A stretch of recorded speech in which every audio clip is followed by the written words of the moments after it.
Talo Falava, Malo Lele, a very warm welcome to the Pacific Way.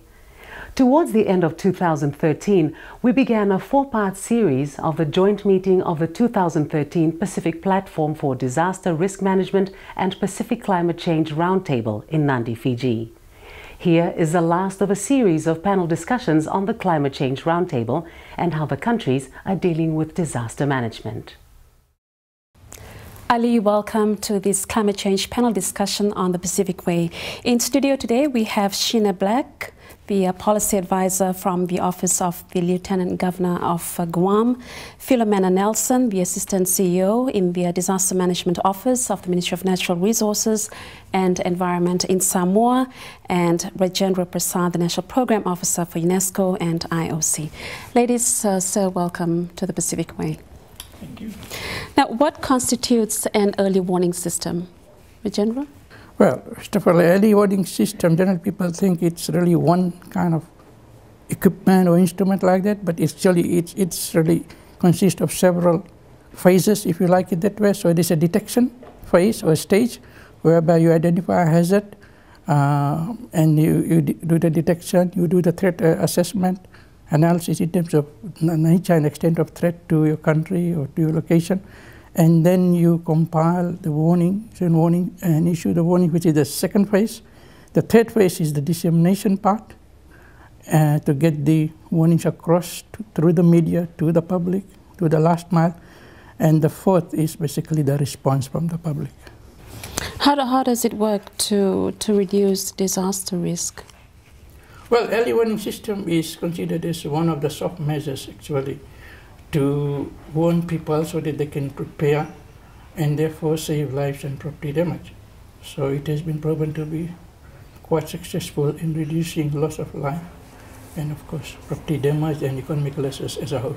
Now, to what extent have early warning systems been established in Pacific Island countries, and for instance in Guam or Samoa? What role do they play? Sheena?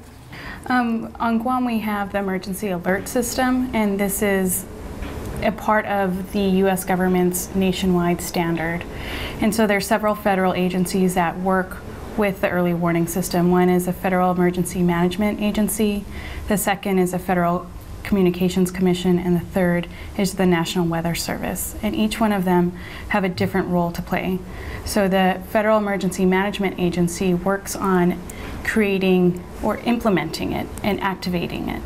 The National Weather Service provides the data, so what is being fed to the public. And the Federal Communications Commission works on creating a standard that all of the broadcast stations must follow. Philomena, how does it work in Samoa? Well, in the case of Samoa, we've been developing this early warning system in the last 10 or 20 years or so. There's been a lot of development in technology, and we're trying to build on what's available in Samoa and in terms of progress in technology that is available there. So in 2007, we included SMS as part of our early warning system, because most of the radio stations and television stations are closed down at 12 midnight.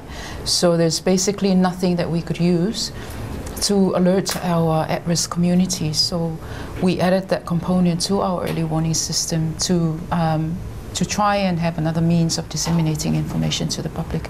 We have come a long way. We still have a lot to include, and we're focusing now on developing a system that can be used for any kind of disaster that may occur and affect Samoa. We're exploring options such as cell broadcast, where everybody with a cell phone will get a message on their mobile phones, and ensure that there are procedures in place so that everybody who has a role to play in disseminating information follow those procedures and get the information out to the public as soon as possible. Would you maybe like to tell us about the situation in Fiji and the role they play? Well, in Fiji, I mean, I have worked for Fiji Met Service for the last 30 years or so, and only recently been working for UNESCO. So I've been looking at hydrometeorological hazards as a whole in the past. And the one that is most developed across the region is the tropical cyclone early warning system.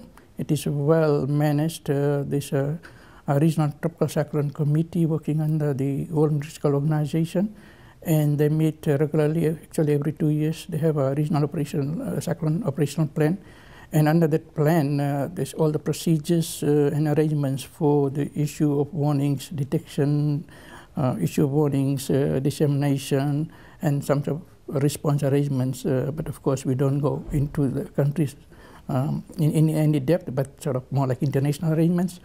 And for Fiji, as you all know, that the tropical cyclone warning system has generally worked fairly well. Of course, we have certain weaknesses at times. For example, sometimes you have tropical cyclone approaching from a certain direction. There's a certain prediction on it, but the prediction keeps on changing. It's very hard actually for you to keep track of everything. So you have to really monitor on a continuous basis and forecast. The warnings would change. The areas that I want will change later, etc. It happened during tropical cyclone even as far as in Samoa and Fiji as well. So some of those challenges. The tsunami warning system is currently such that in Fiji we have been basically following our cue from the Pacific Tsunami Warning Center, whereby we receive warnings and watches from the PTWC, and then we would convey the appropriate messages. Of course, we try and fine-tune, and in this case, the Mineral Resources Department is really coming up. They don't operate 24/7, so that's a bit of a challenge, but they have backup from the Meteorological Service in Nadi that has 24/7 operations. And then more recently, we have been looking into the flood early warning system. As you know, floods have recently caused major losses for Fiji, so there has been focus on flood early warning system. We started with Naua, then moved to Nadi and Ba as well. We'll take a short break. Don't go away. We'll be back after the break.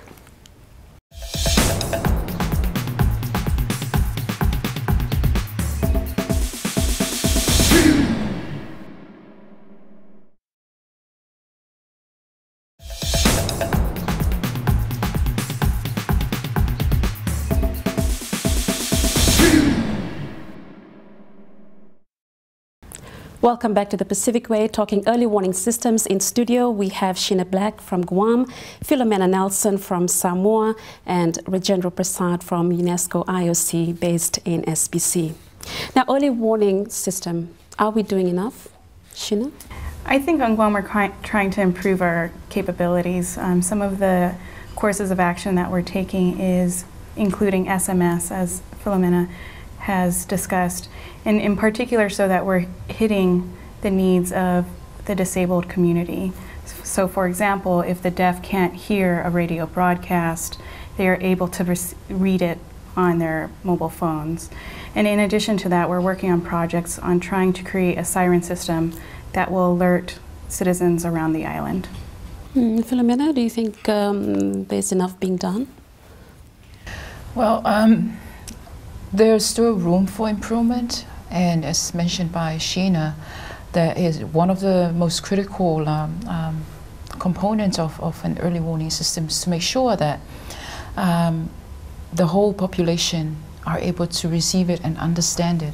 And as she referred to our community with disabilities, it's something that Samoa is also looking at the moment to try and tailor-make our products so that those with disability can understand it. We are also working on our siren network around the whole coast of Samoa, and that will be used for all kinds of sudden onset type of hazards that may cause a disaster in Samoa. There's a lot of room for improvement. There's still development in technology, and it's really up to us to look at those changes and those new technologies and try and use them to continue to improve what we have in place. But General, how should countries approach developing early warning systems? Well, first of all, they need to actually look at the national arrangements. First, in terms of whether they have the capacities actually to handle, say, a hazard. And in the past, some countries could not, and that's why the Regional Specialized Meteorological Center in Nadi is the Regional Tropical Cyclone Warning Center and provides specific warnings even for some countries. But gradually those countries are coming up. So first of all, you need to look at your own national capacities in terms of being able to actually to handle warning. And as I said, it has to start from detection, and then followed by warning, then dissemination and response. So you need to actually have a national plan, and then coming down to agency level, getting all the responsibilities and the function responsibilities all mapped out, and then you develop your standard operating procedures for the key agencies, and of course everybody needs to have a standard operating procedure, even those that are affected in the response stage, like could be this hotel here, for example. So, and then you actually start implementing. So you have an implementation plan, and then you gradually implement and improve. Now let's talk about case studies. What are some of the current projects that's being currently being undertaken in your countries, or some of the new products being developed? On Guam, we are exploring putting in place the siren system. We've already purchased the sirens. It's just a matter of identifying the locations for them and going through our procurement laws. In addition to that, we are working with commercial carriers. At this point, we haven't reached any kind of formal agreement on it, but it is something we'd like to explore in the future. Philomena? For us in Samoa, we recently completed some of the improvements within our meteorological services to put in place an automated system that can disseminate the information out when there's when a threat exists. Instead of, because we used to do it manually, but now we've got that system in place whereby the information is directly pushed out into the SMS or through the SMS system, and also through email to key responses or response agencies, including the media, because media plays a key role in disseminating those information to the public. So we just completed that, building that capability for our meteorological service in Samoa. Right now, we've received our sirens to build our network, but we're just working on the activation component, because this system will be automatically activated through our emergency radio network. So we're building systems that it will help us do more than two things. We have a radio network which we can use to communicate during a disaster event, but at the same time we can use that to activate our other means of alerting people, like the siren network. Also, traditional knowledge plays a key role in early warning system, and we try to make sure that it is part of our early warning system, and make sure that we include it in such a way that will contribute a lot to improving our early warning system. Richard, chatty beetles was a key topic at the Pacific Met Council meeting. Maybe you'd like to talk about it? The chatty beetle is basically a system that is used for emergency communications. It operates without, say, if the national communications are all down, a chatty beetle basically can be used to communicate. So it's really an emergency sort of communication system. And of course, you can use it for day-to-day communication as well. And the other systems as well. And what the two ladies have mentioned basically are like the Tsunami, sirens, and some of the systems are really alert system, if you like it, I have to call that way. Because what way is it being? Apart from, I mean, a number of countries have actually installed what we call Tsunami alert sirens. Tonga has done it, and they're actually continuing that. Cook Islands has done it, Samoa has done some, and they're actually implementing more. And I think certainly Fiji has installed 2 sirens, one in Lami and one at USP, and they have got a siren for flood warning here in Nadi. So gradually, and there's a big demand for sirens now, actually, the big request among the PRCs for more siren systems. Thank you. Stay with us, we'll be back after this short break.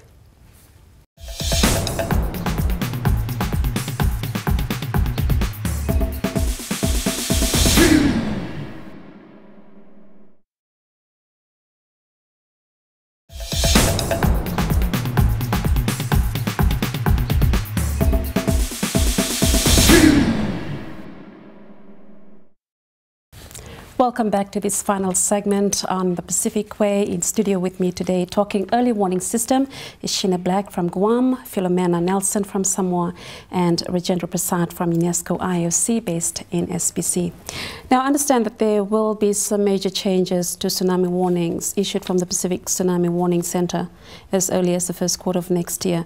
What are these changes that we can expect? Well, right now, PTWC, as we call it, issues warnings and watches for all Pacific countries. And there have been some concerns by some countries, especially the more developed countries, that they have their own tsunami warning capabilities, that the PTWC warnings may clash with what they are issuing.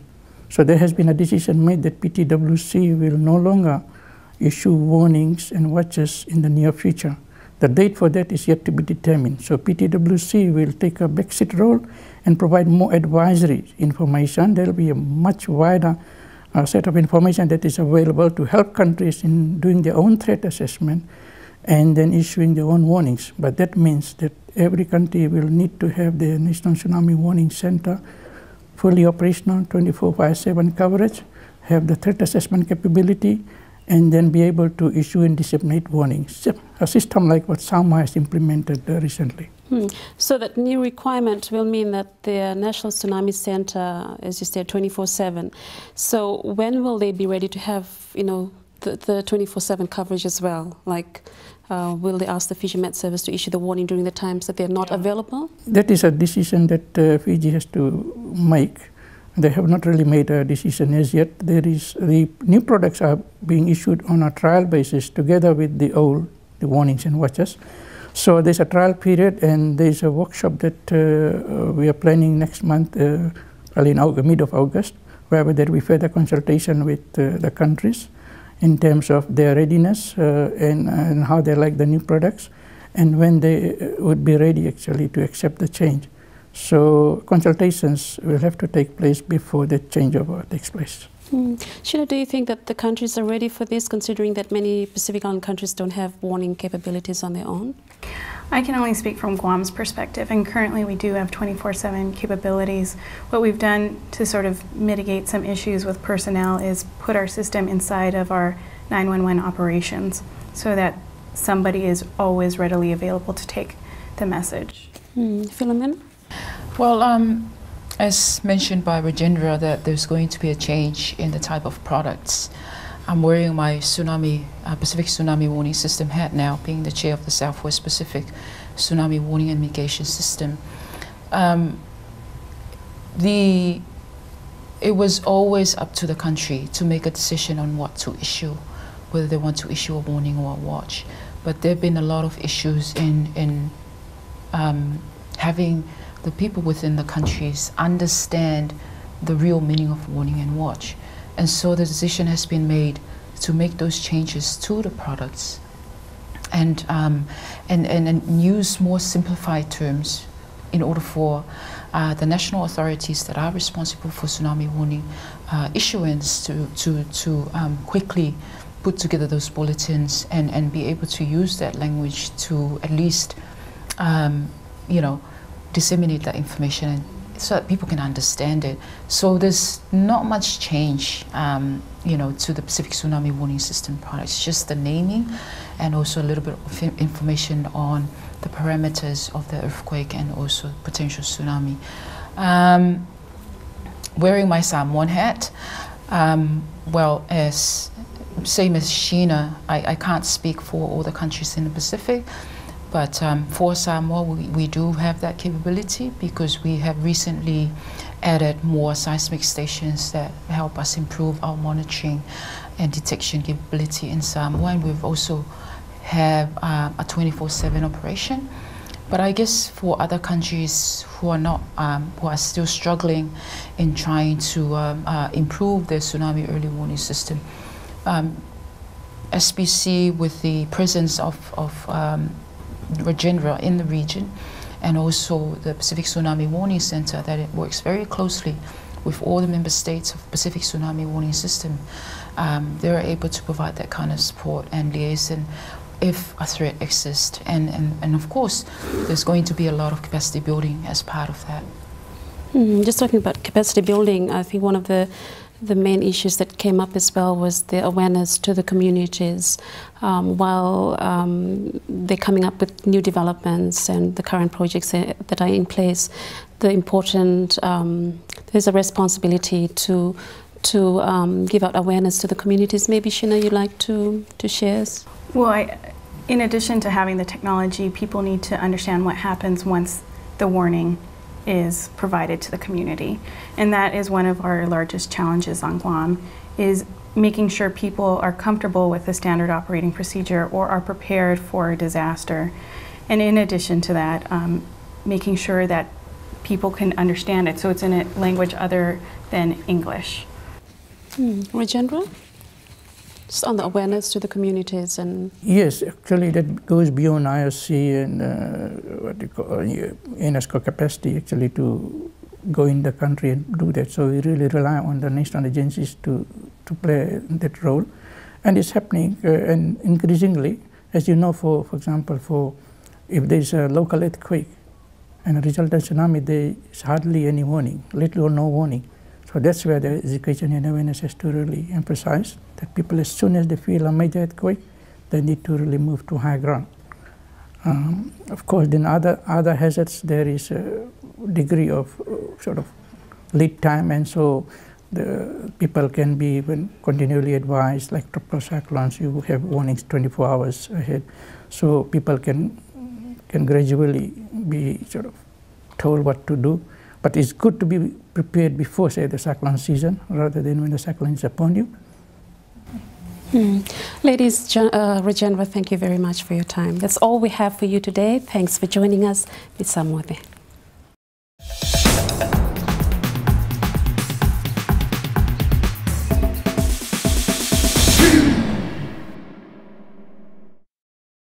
I hope you've enjoyed the episode. For more information about the Pacific Way, please drop us a line on Facebook. We'd love to hear from you. Until next week, au revoir, sapo.